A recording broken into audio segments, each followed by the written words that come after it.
First of all, great to see you all here. I'm amazed at the turnout of this lovely beach. Good to see some old friends and some new ones as well. Just to say that about Meena's comment that he doesn't need the Tharoor legacy, let me tell you, he's burnishing the Tharoor legacy. I'm very proud that the Tharoor legacy is safer in his hands than in mine. But having said that, I do think that Meena's question is a particularly pertinent one these days. Just this morning in our discussion on the future of democracy in the other auditorium, we were talking about precisely this dangerous conflation of loyalty to the government with patriotism, and somehow the word nationalism is used to justify everything there. I've always felt that literature privileges the individual voice, and that what is the strength of literature is that it brings the individual creative artist sensibility to questions that presumably matter to more than just himself, or no one will be reading him, but at the same time speak fundamentally for the one voice that is writing it. So because literature privileges the individual voice, it has very often been a far better instrument of subversion than of nationalism. Think of the role of literature in pretty much any tyrannical society that you can imagine, any autocracy, and the writers who have survived, who have won admiration, have invariably been the dissenters, the subversives, the ones challenging the order. There's a famous old metaphor of the writer as the parrot in the cage that used to be sent down the mine shafts in the old days to see if there was enough oxygen down below for the miners to breathe. The writer serves that function, because if the parrot can't breathe and dies, and the cage comes up and the parrot is either gasping for air or has perished, then people know the mine is not safe. And if the writer is gasping or choking or unable to breathe, or worse still, is persecuted, jailed, hanged, and so on, then you know there is something radically wrong with the society. First of all, let me say it's a pleasure to be here. This is my first trip to Calicut, and my wife is here with me, and we're both already falling in love with the city. And we're really glad to have such a wonderful audience here. And to, I can't really think of a better place to talk about a house with books, and books from all over the place. So my mother, when we were young, would read to us from the Shahnameh, the Persian Book of Kings, just as much as she might read to us from a collection of Bengali folk tales. For me growing up, I really did feel that part of the function of reading was journeying to other places. I read not to see myself reflected in the fiction or the mythology or the epic or whatever that I was reading. I wanted to learn about other places. And I don't think that's necessarily the only way to think about literature. A lot of people write to explore the self, to excavate the sense of the nation. But for me, it was really always a journey elsewhere. And in my writing of fiction, I think I've also tried to channel that interest. That, the point for me of reading and for writing is engaging worlds sort of away from me and often outside the bounds of the nation. It's interesting, Kanishk, that you mentioned that, because when I read your book, this is the feel I got, that here is a flaneur. He's a loiterer of the world, and I think all global spaces and even interstellar spaces are yours, Kanishk.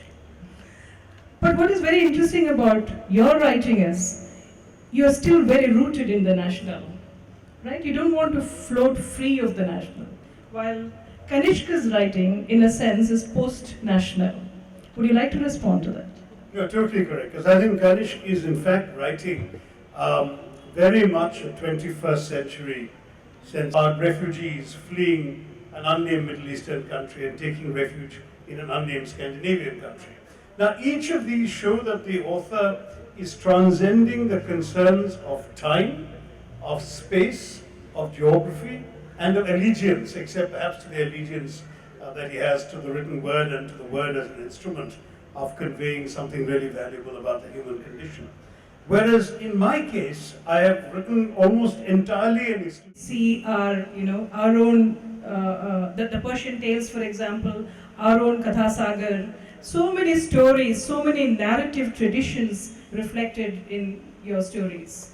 So, did you grow up reading all this, or is it something that came? I did. I did grow up, I think both my parents were very keen to foist Marquez on us when we were about 12 or 13 years old. But beyond that, I think we also were raised with a very eclectic sense of what literature is. It wasn't just novels from the 20th century, it was, as you mentioned, all sorts of folk tales, epics, and myths. And in many ways, I enjoy reading those and get as much out of those as I might out of a realist 20th century novel. I find both those kinds of sources of inspiration quite fruitful. Also, I have to say, I read a lot more in translation than I read in English. And I think that habit of reading in translation, I think, especially in writing short stories, really helped me find my tone and find the shape of my writing. You mentioned Borges. I am heavily indebted to some of the South American and Southern European writers and some of the traditions that they have emerged out of. So yes, I think also in general, I believe in the power of the pre-modern kind of telling. It's funny that you mentioned Old English. I studied Old English, and I love the rhythms of that language. And I think in many ways what excites me about the pre-modern way of telling is that it often has more to do with the way a story is told than the story itself. And obviously the story matters. And I think as a writer, living in the age of the internet and TV and film, we really have to think about why is the way I am delivering narrative and meaning in the vehicle of prose. Why is this important now when people have so many other ways of receiving narrative? And I think one of that is that there's a joy in the artifice of writing and the artifice of language. And as a writer, I think that's where I take a lot of pleasure. This is a question I challenge the audience with. Please read this book and see whether you can translate Kanishk. Because as a person who knows both Malayalam and English, some of the stories I think would pose a great dilemma for a translator. So I have a vague feeling that you might feel a little lost in translation, Kanishk. Does that worry you? There is a lovely Malayalam edition of the book. It already exists, the Malayalam edition. Really? Yes, DC Books has brought it out in Malayalam. Who's the translator?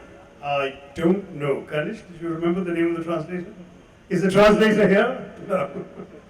Anyway, there is a DC Books Malayalam edition of Somewhere Among the Stars. Really? It's already been published? Already been published, and you should see whether your fears have been hopefully proven groundless. I wanted to ask you a question. Amongst this collection of stories, there's a story of the United Nations in space. What I also felt was, it's a very interesting story. Why was Luxembourg the only woman in the story? I have no idea. In fact, Kanishk had his own idiosyncratic decisions for which characters to do what.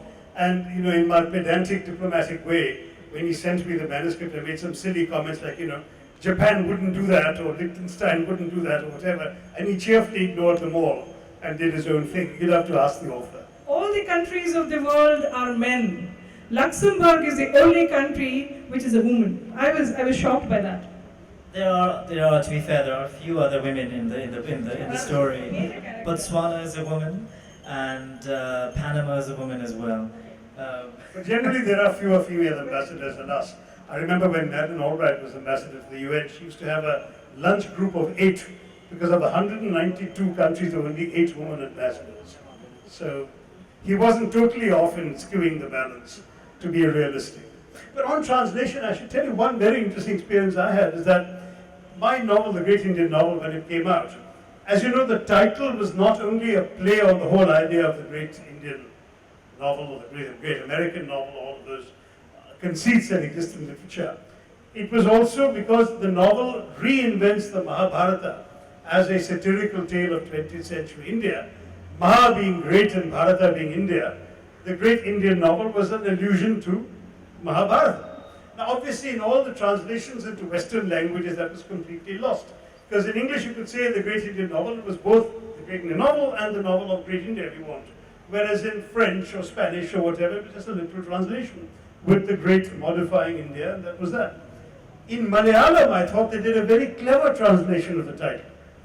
And they called it Mahabharata Katha, with Bharata in brackets.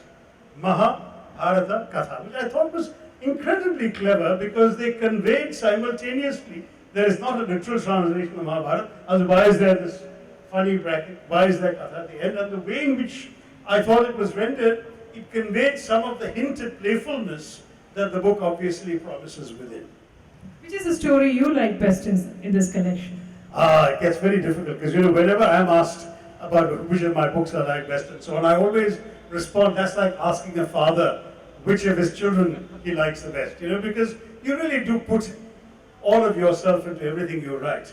And it's extremely invidious to choose one book out of, in my case, 16 that I've written, or in Kanishk's case, one story out of the 13 in the collection.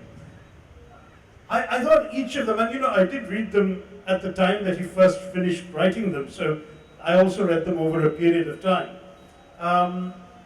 And to my mind, each had a particularly magical quality. There was one, just to share some experiences with you as a reader, there's one story that my wife and I told Kanishk and his twin, when they were very small, because we enjoyed it so much. We heard it at a diplomatic party from an already retired veteran Indian diplomat who told the story of how in his younger days he had been posted in Morocco when an elephant arrived, and they had no idea why the elephant was being shipped.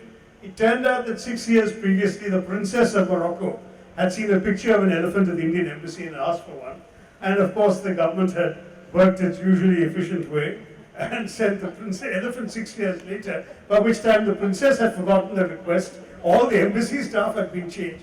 Now Kanishk took this episode, which I didn't even realize had registered so much in his mind, and made it into a brilliant story that starts off quite funny, because it talks about this very episode.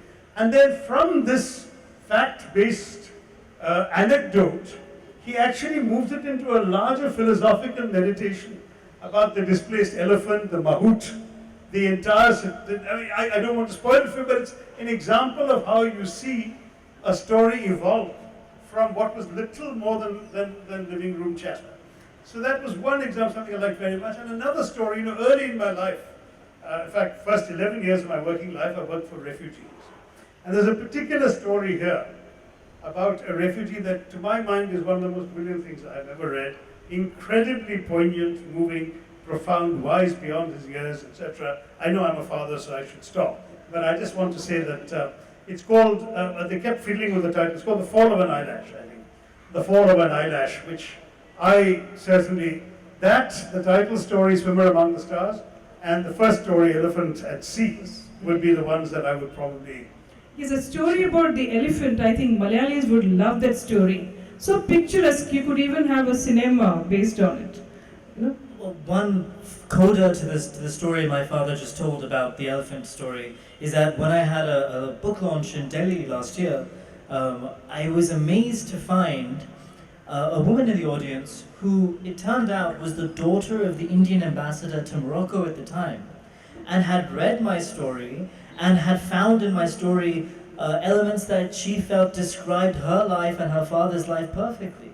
And that to me was amazing, to see something that I produce whimsically out of my imagination, put into the world, and then come back to me in real life was amazing. Also at that same event, a man from the Cochin Port Trust was there, and I had invented the fact that the elephant came from there, or had gone through there, and he came and produced a photo of this elephant that I was describing being lifted onto a boat. And again, I had invented all these things, and they turned out to be true. So it's a bit of a bizarre case of fiction going into the world and coming back as fact. So it's life imitating art, imitating life. പ്രവാസത്തിന്റെ നൊമ്പരങ്ങൾ നമ്മൾ ധാരാളം പറയാറുണ്ട്, പക്ഷേ പ്രവാസിയായ ഒരു ആനയുടെ നൊമ്പരമാണ് കനിഷ്ക പറയുന്നത്. So it's a fantastic story. I think I must congratulate you on that story, the opening story. To move on, would the audience like to interact with the writers? Is there a mic for the audience? Otherwise, it's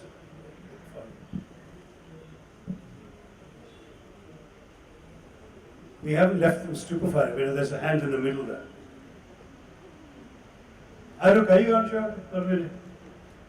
Yeah. Maybe they were just waving. Yeah, somebody did raise a hand there in the middle on the left. Hi. So my question to you is like, Shashi Tharoor is obviously a pride, any Malayali's pride, and you are lucky to be mentored by him. We'd like to know more about his influence in you coming up with your literary work, if at all he is ready. Yeah, no, listen, I'm very grateful to have both my parents who are writers and readers. My mother's a professor of literature, my father, as you know, is a very fine and accomplished writer, and so to have both their mentorship for me has been a great privilege. Also to see, you know, I grew up, I had the fortune of being able to attend readings and literary events from a young age. So that meant that the world of writing never felt to me like some kind of opaque, distant place, and I accept that very much as a fortune. You know, it always seemed that writing was something in reach, and I always wanted to write. So no, I'm very grateful for that. I think, you know, both my parents, my father especially, their interests in politics, in history, have very much informed my brother and me. We both share those interests. We do think of literature as a way of engaging the wider world, of bringing politics and culture into being, into conversation. So those influences are indelible. You know, it's funny. When I write something, mostly when I write fiction, when I complete a story, the first people I send it to are my mother, my father, and my wife, and my twin brother. And so I've been very fortunate to be raised in a sort of a virtual dining table, constantly thinking about and I think enriching the work I'm doing. And that's a great privilege I have. Dr. Tharoor, just curious to know how good friends are you with William Dalrymple, who is one of the greatest or one of the most popular Indophiles alive. I mean, you have so much in common because you write about India, of course, from different perspectives. Right. I mean, you know, the circumstances of my life have meant that I have a lot of what I consider good friendships that are not what normal people would consider good friendships, and that you see somebody once or twice a year and you consider them a good friend, because that's all, unfortunately, your life permits you the time to do. So in that sense, I mean, as I said, in normal life, close friends are people you interact with much more and share much more with. But Dalrymple is one of those people. I mean, I've been to his home, he's been to my home. He is the person who curates the Jaipur Literary Festival, and to which he has invited me every year for many years. We come across at public functions often enough. I just reviewed, in fact, his most recent book, co-authored with a British Indian journalist on the Kohinoor. So, you know, I have high regard, by and large, for what he writes. His interests and concerns are obviously a bit different from mine. He is an Englishman, he's a Scotsman actually, but he approaches a lot of this from an entirely understandable interest in the experience of people from the British Isles in India. So he's very interested in India, but not necessarily only for its own sake. It is the Indo-British encounter that interests him most. Whereas for me, I think my perspective starts off a bit differently. But I have no particular quarrel with him, and no major disagreement either so far with what I've read of his writings. Mr. Shashi Tharoor, sir, just a question. I'm not sure if this has already been asked. I just arrived. The demands of your political career are definitely very high, and then you managed to produce about 16 books.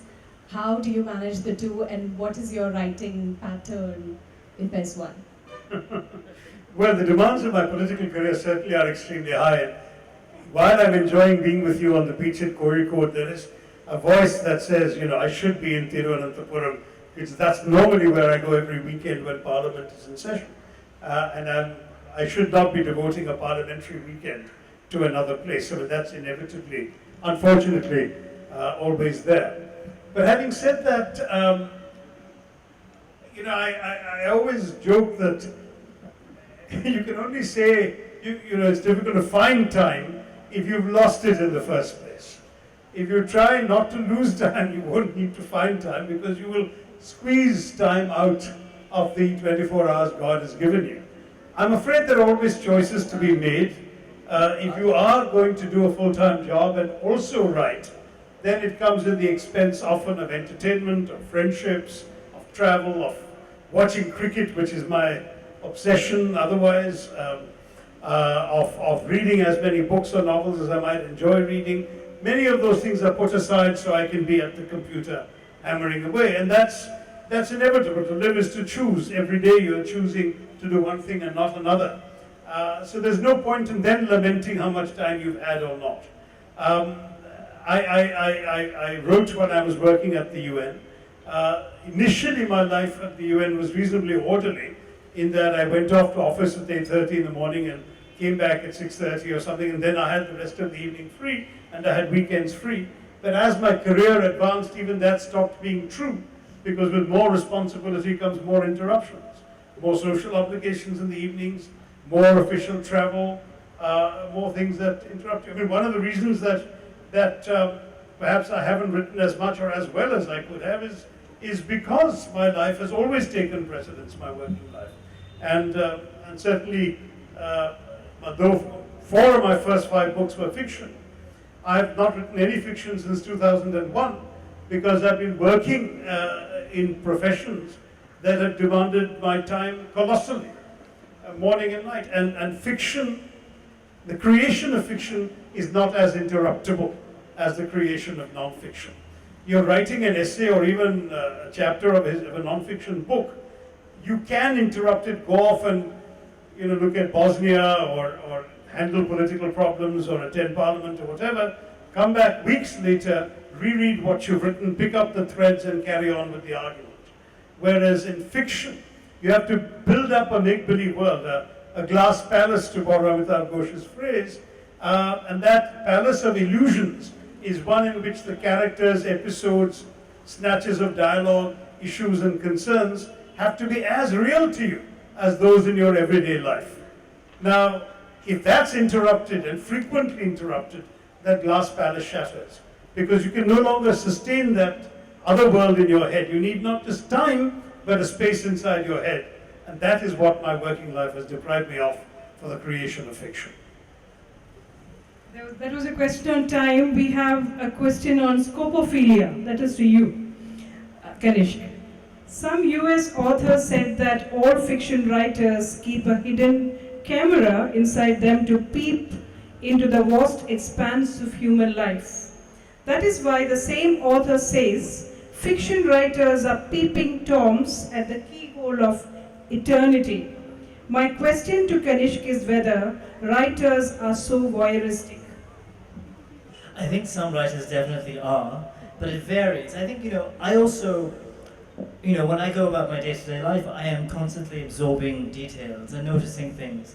I don't know if I would call that being voyeuristic or just observant. But I also think in a somewhat cinematic way. So I'm interested in images. I soak up those images as well. But I also think there's a kind of fiction that is more concerned with the everyday and sort of the self, that requires this, so to speak, voyeurism. My own fiction isn't necessarily all that concerned with that kind of immediate, personal, intimate reality. I'm interested in a slightly wider world, and my fiction, obviously it's personal, obviously it can be intimate, but it journeys into other places. I'm never going to be sort of bringing a reader into my into my bedroom, opening the closet door and asking him to count the number of slippers in my closet. I'm not interested necessarily in recreating the everyday in that kind of detail. So hopefully people don't treat me like a voyeur as I move through the world. Are you a voyeur? I don't know, but I haven't written fiction for a long time, so I do have to be observant, as it were, in writing non-fiction. But I'm dealing mainly with ideas, policies, and issues in most of my last few books, or with history, which of course means dipping into old documents, archives, and old books, but not so much into details of people's lives. But I would say that Kanishk's writing, as you've read it, he's very much a creature of the imagination. A lot of what he writes is off his head, and he inhabits worlds that he couldn't possibly. I know for a fact he's never been to Antarctica. That entire story on ice breaking, there's no way he's done that or had any voyeuristic experience of ice breaking. So it will vary from writer to writer. And I think his kind of writing is not particularly voyeuristic. And in Antarctica, you say, "Call me Ishmael." Call me Ishmael. The Melville opening sentence of the Moby Dick. I wanted to. We'll come back to the audience, but since somewhere along the way the thread was broken, I talked to you about a different kind of a racism.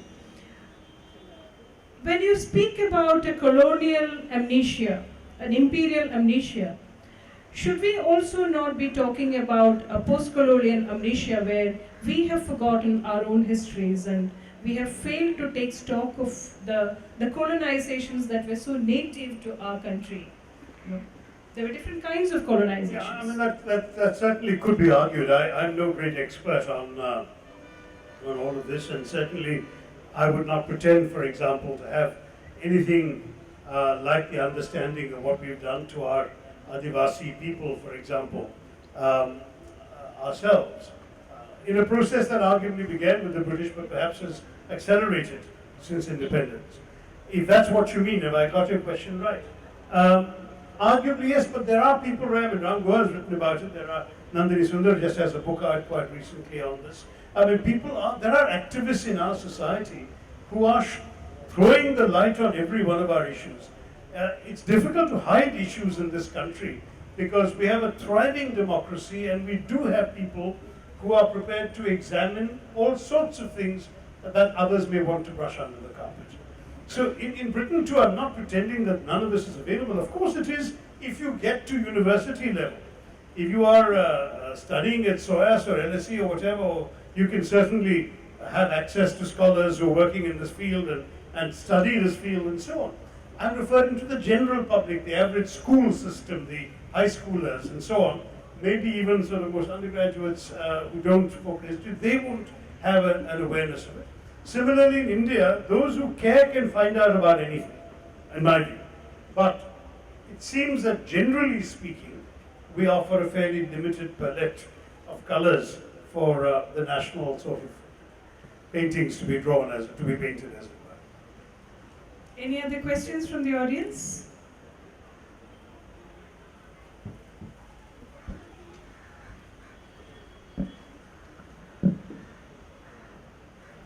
Nice to see the father and son facing each other and sharing the literary experiences with us. Since I haven't read Kanishk's books, there's no comments in the book on the stories in the book. But I would ask you a question. Where you go from here? You will continue writing the short version of fiction or any plan to write novel? I'm working on a novel right now that's taking up most of my time. So no, I'm not committed to the short version of fiction. I'm trying at the long version at the moment. I'm also a journalist. I live in New York, but I'm working on a radio series for the BBC as well right now. So I balance my sort of non-fiction journalistic work alongside my fiction.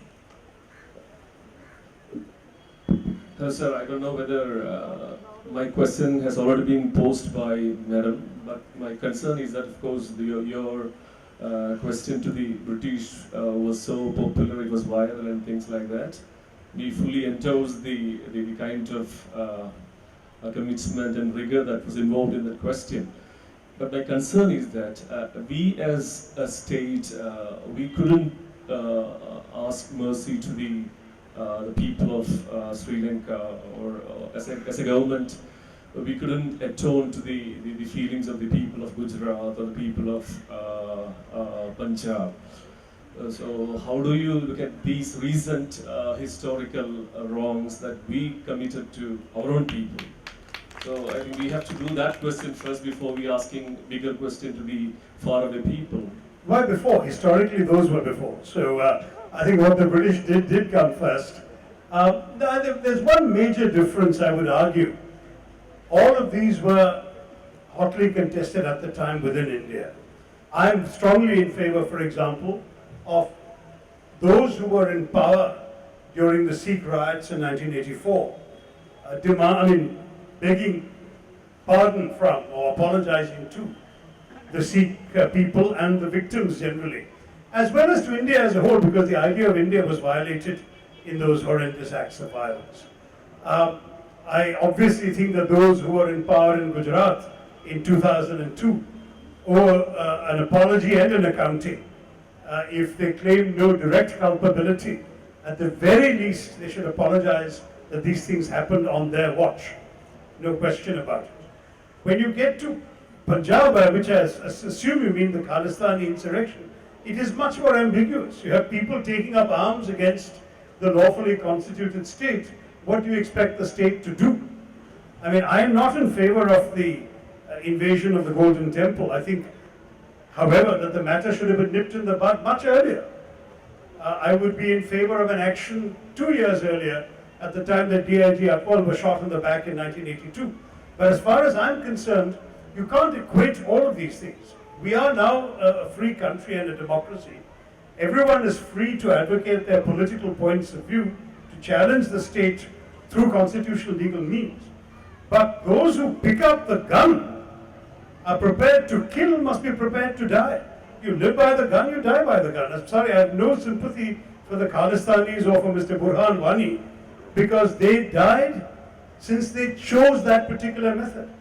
After all, you've got Mr. Gilani, and you've got lots of other Kashmiri separatists running free, even being given Indian passports to travel, even though they are opposed to the Indian state, preaching secession, but in our democracy they are given that right. It is only when people pick up the path of violence that the state is entirely within its rights to oppose that, and I have absolutely no sympathy. For my mind, there is that difference. There's no comparison between these incidents and the British Empire. I mean, the British Empire was ruling a foreign people whom they treated as foreign, unlike the Mughals or whatever. There was no attempt to assimilate here. They essentially were looting India in order to send money, jewels, and other things back to England. So I don't see the comparison at all, to be honest, with something like Punjab. But wherever there are acts of gratuitous violence where innocent, defenseless people are killed, as in Gujarat and in Delhi in 84 and 2002, to my mind, that's the kind of situation where certainly whoever is in power should apologize for having allowed it to happen. I have no problem with that.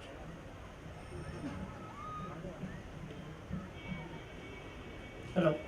I think I'll come back to the last question that Can I put a question?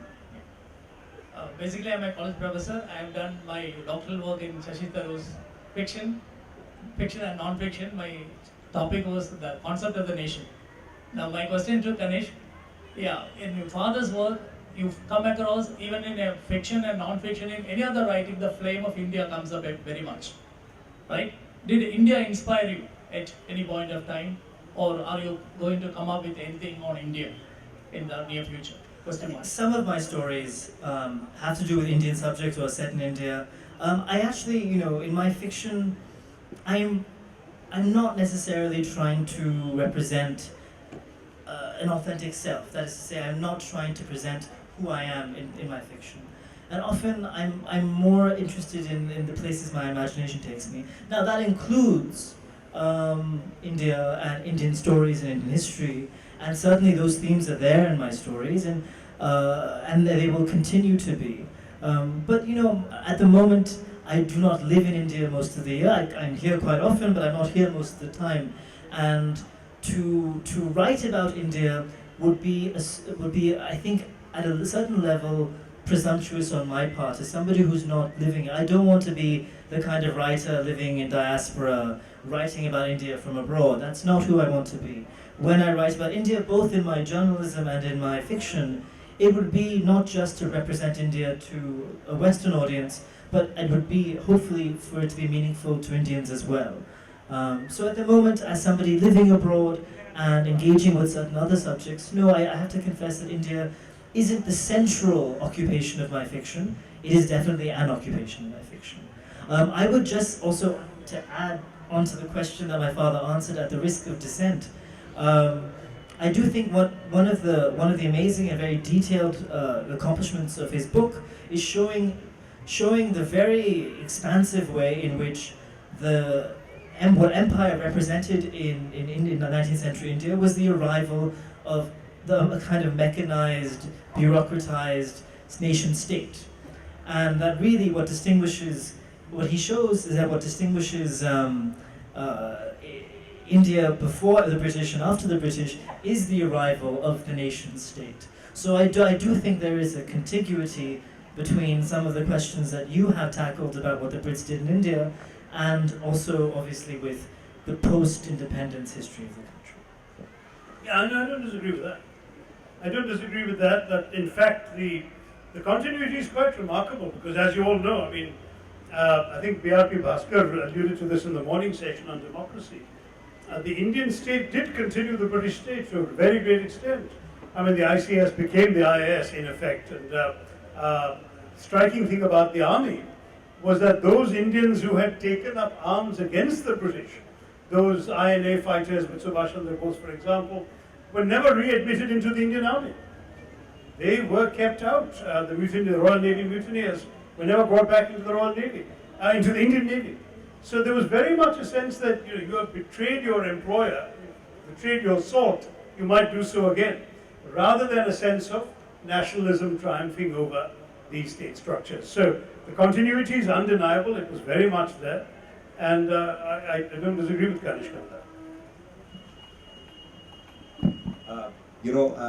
I think that most people know Kanishk Tharoor as a short story writer, but I've been reading him and Ishan Tharoor in the Time magazine. I remember a few years back, a very good article on Manny Pacquiao by Ishan. I think Shashi Tharoor has had an influence on me more than anybody else in the audience, because I decided to study history at St. Stephen's College because of him. And I probably lived in the same residence. I lived in Mukherjee East. And, good for you. Which room?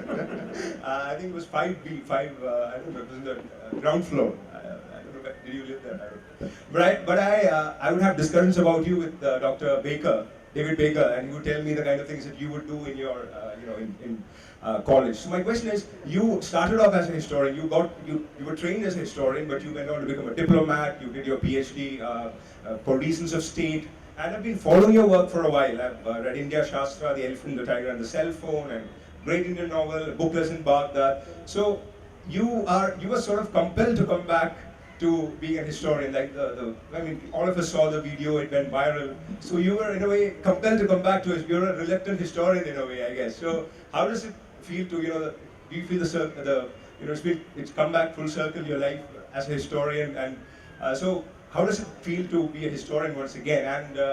And if you could answer, tell me a few historians that you really like, history books that really influenced you. Well, first of all, let me stress that I am not truly a professional historian, I'm very much an amateur. And therefore I wouldn't presume to use that label for myself. I wrote a book of history. Whether that makes me a historian, I think would be one leap too far, except that I genuinely enjoy reading history, and I found myself enjoying writing about it. In fact, when I did my short biography of Nehru, which was based pretty much entirely on secondary sources plus Nehru's own writings, a lot of friends told me, gosh, you made history come alive for us, why don't you write more history? But I didn't. My next few books were all about contemporary India. When this opportunity came up, it was actually fascinating, because one of the things, for example, that's so different from when I did my doctoral thesis. My doctoral thesis was again on contemporary international politics, not on history, but research techniques have become so much easier these days. For the first time in my life, I engaged some researchers to help me, because I normally do my own research, but I knew there was a vast amount of material that had to be assembled in very short order. In the old days, I would have had to go from library to library, sit in dusty shelves, scrawl notes in little hand. I still remember the boxes full of handwritten notes and little cards and little slips of paper that I accumulated for my doctoral thesis. And here, these intrepid researchers found exactly what I was looking for, which were either original documents going back to the 18th, 19th, and early 20th centuries, including books published in those days, plus some of the more recent scholarship that is available on the same subject out of some of the better universities in India, America, and the UK, which they then placed on a Google Drive for me.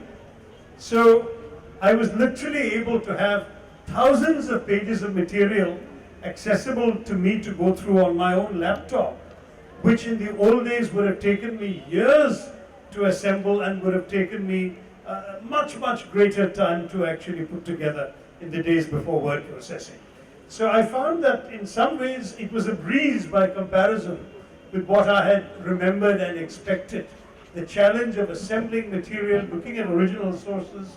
I mean, you can get entire documents now on the internet. House of Commons testimony from the 1840s. There you're reading this blessed stuff and you don't have to go anywhere to hunt for it. It's right there on your laptop. Astonishing stuff like that.